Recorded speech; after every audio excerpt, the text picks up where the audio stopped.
नाबालिका मुंडरे सत्य जेमिति छिड़ी पड़ी आकाश। प्रथमे माँ बापा हाथ छाड़देले अनाथ होईगला एकमात्र झील।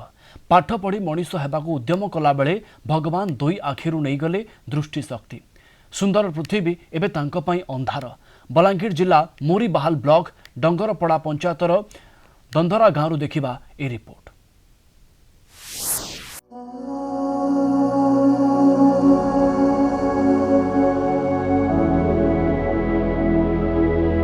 हेउछंती सुहाना दीप। बलांगीर जिला मोरीबाहाल ब्लॉक डंगरपड़ा पंचायतर दंदरा गाँव 14 वर्षर सुहानांको पई ए सुंदर पृथ्वी अंधार।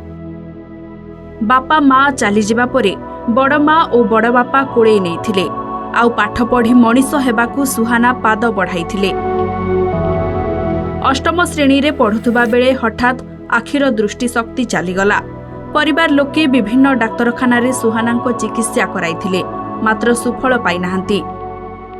और सुहाना दीप रो तार माँ बापा खराब हो गले दुई जन ताके 3 वर्ष होथिला आरो तापरे आमे तार बड़मा आमे ताके देखभाल करूछु पोसापोसी करूछु आरो 8 पढ़ुथिला और आखि इटा केते दिन हेला न देखि नहीं पाएबार और से पढ़वा लगे ताके इच्छा करूछे।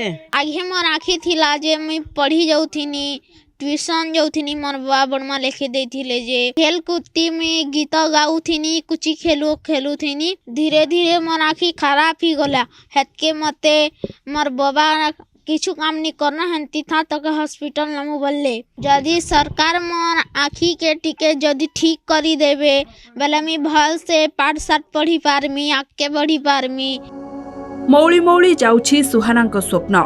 चिंतित होई पडुछंती बड़ बापा और बड़ माँ। उच्च कोटीर चिकित्सा करागले सुहाना पुणी दृष्टिशक्ति फेरी पाते बोली पड़ोशी कहिछंती। तेणे मोरीबाहाल वीडियो कहिछंती नियम अनुसार सबु व्यवस्था करा जिवो।